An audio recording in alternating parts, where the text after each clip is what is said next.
స్వస్తి సర్వే గ్రహాః శుభముహూర్తం సరిగ్గా మధ్యాహ్న సమయం. అర్చక స్వాములు మీ అందరికీ ఆ జీలకర్ర బెల్లాన్ని చూపిస్తూ ఉన్నారు. సరిగ్గా అందరూ కూడా సేవించండి, అందరికీ దర్శింపజేస్తూ ఉన్నారు. మధ్యాహ్న సమయం, మధ్యాహ్నే కర్కటే లగ్నే అని రామచంద్రమూర్తి అవతరించినటువంటి సమయం. ఈ సమయంలోనే సుముహూర్తంగా నిర్ణయించారు, అభిజిల్ లగ్నం అన్నారు. కనుక అంతా కూడా సేవించండి. ఆ స్వామివారికి అమ్మవారికి గోవిందా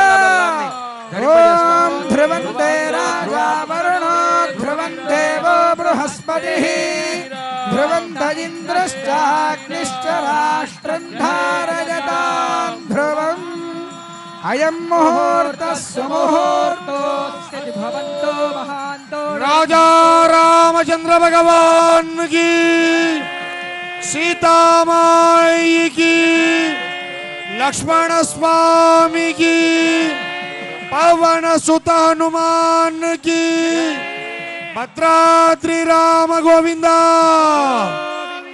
वैकुंठ राम गोविंदा, ओंकार राम गोविंदा, राम नारायण गोविंदा, लक्ष्मी रमण गोविंदा, आंजनेय वरद गोविंदा. जय श्री राम, जय श्री राम, जय श्री राम.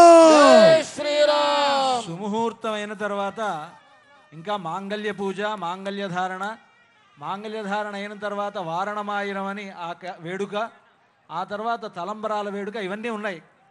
ముహూర్తం అయిపోయింది కదా అని కళ్యాణం అయిపోయినట్లు కాదు, కళ్యాణం ఇంకా ఉంది. కనుక అందరం సావధానంగా చూద్దాం, కళ్యాణ ప్రక్రియనంతా కూడా సేవిద్దాం. మనం ముఖ్యంగా మన తెలుగు వాళ్ళ అదృష్టం ఏమిటంటే వైదికమైనటువంటి పద్ధతిలో కళ్యాణం అనేటువంటిది మన తెలుగు వారికి ఉన్నది. మిగతా రాష్ట్రాల్లో ఉండేటువంటి వారిది వైదికం కాదా అని అడగొద్దు నన్ను. కానీ ముఖ్యంగా మన తెలుగు వాళ్ళ అదృష్టం ఏమిటంటే వేదం చెప్తున్నది ముహూర్త సమయానికి వధూవరులిద్దరూ ఒకళ్ళనొకళ్ళు చూసుకోవాలి అని. ఆ చూసుకోవాలి అని అంటే ఏం చేయాలి అని అంటే దానికి మంచి ఆచారం పెట్టారు. అప్పుడు అంతకుముందు కూడా చూస్తారు, వాళ్ళు చూసుకోవచ్చు. కానీ ముహూర్త సమయానికి చూడాలంటే ఏం చేయాలంటే జీలకర్ర బెల్లం పెట్టుకుంటే ఒకళ్ళ నెత్తి మీద ఒకళ్ళు చేయి పెట్టుకొని జీలకర్ర బెల్లం పెడితే వాళ్ళను మాత్రమే చూసేటువంటి అవకాశం ఉంటుంది. కనుక అలాంటి సుముహూర్త సమయానికి మనకి ఇటువంటి గొప్ప ఆచారాన్ని ఏర్పాటు చేశారు. అదే తెలుగువారి ఆచారమే, తెలుగువారి పెళ్ళియే భద్రాచలంలో జరుగుతుంది. నిజానికి సీతారాముల కళ్యాణం తెలుగువారి పెళ్లి కాదు. ఆయన ఉత్తర దేశంలో అవతరించాడు, అయోధ్యలో అవతరించాడు రామచంద్రమూర్తి. అయోధ్యలో అవతరించినటువంటి రామచంద్రమూర్తికి కన్యాదాన సమయంలో జనక మహారాజు ఆ సీతారాములిద్దరిని ఎదురెదురుగా నించోబెట్టి, ఇయం సీత మమ సుత సహధర్మ చరీతవాని, ఓ రామా, ఇదిగో నా కూతురు చేతిని నీ చేతిలో పెడుతున్నాను. ఈరోజు నుంచి ఇప్పటిదాకా నా సుత, నా కూతురు ఈవిడ, రేపటి నుండి నీకు సహధర్మ చరీతవా, రేపటి నుంచి నీకు ధర్మచారిణి అవుతుంది అని చెప్పి చేతిలో చేపెట్టి పాణిగ్రహణం చేశాడు ముహూర్త సమయానికి. సీతారాములకు కళ్యాణ సమయంలో అయోధ్యలో త్రేతాయుగంలో జరిగింది పాణిగ్రహణం.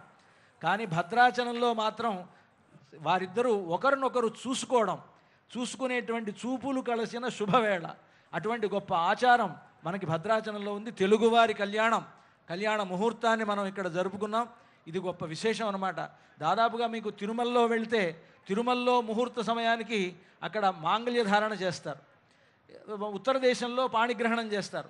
మన దగ్గర మాత్రమే తెలుగువారి పెళ్ళి, తెలుగువారి ఆచారం ఉన్నటువంటి ఒక గొప్ప క్షేత్రం భద్రాచల దివ్యక్షేత్రం.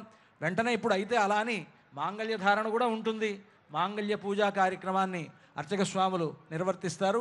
మాంగళ్య పూజ కాగానే మాంగళ్య ధారణ జరుగుతుంది. ततः श्रेयसोक्त भूसोक्त प्रकारेण पुष्पोदकस्तपनं कृत्वा ओम हिरण्यवर